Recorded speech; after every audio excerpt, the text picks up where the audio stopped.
Moltes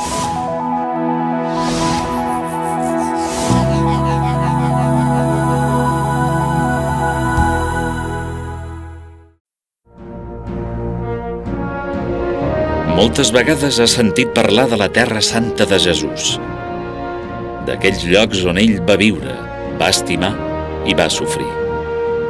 T'imagines poder recórrer els mateixos camins per on ell va caminar? Pujar a la muntanya on va predicar les benaurances? Visitar el lloc on fou crucificat?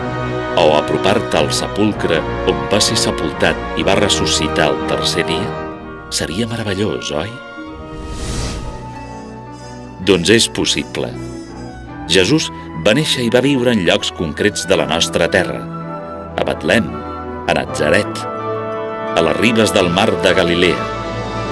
Allà, els primers deixebles el conegueren i el seguiren.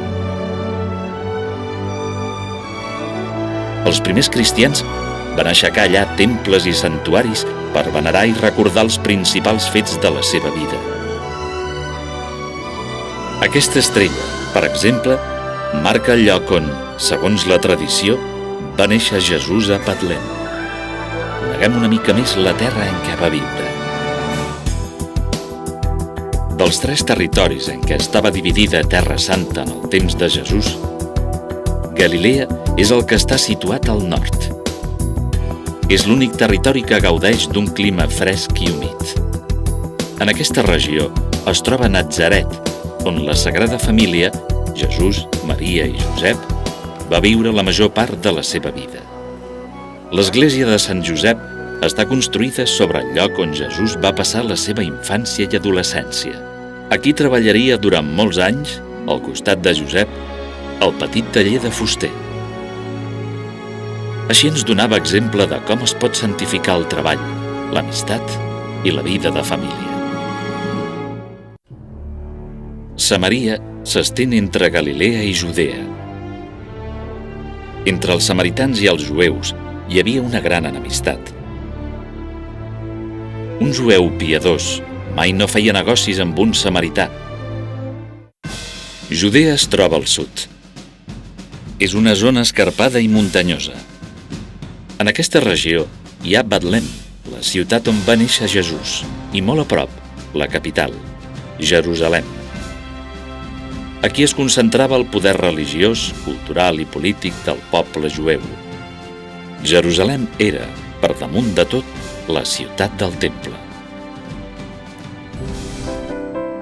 El naixement de Jesús a Betlem és el fet més important de la història de la humanitat. Déu es fa home.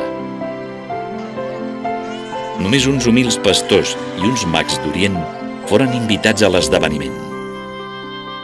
Van adorar aquell nen perquè els fou revelat que era la segona persona de la Santíssima Trinitat, el Fill etern de Déu.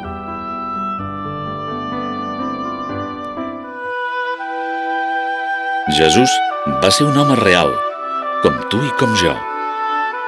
Necessitava menjar i dormir. En treballar, sentia la fatiga i la suor.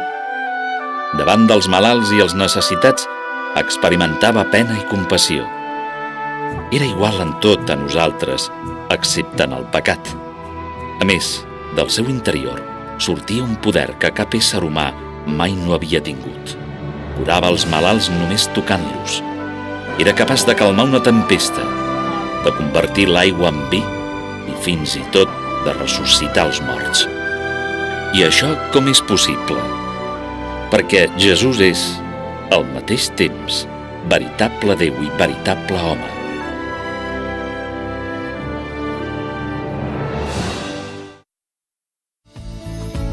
Ara ja entendràs per què els anys es compten abans de Crist o després de Crist.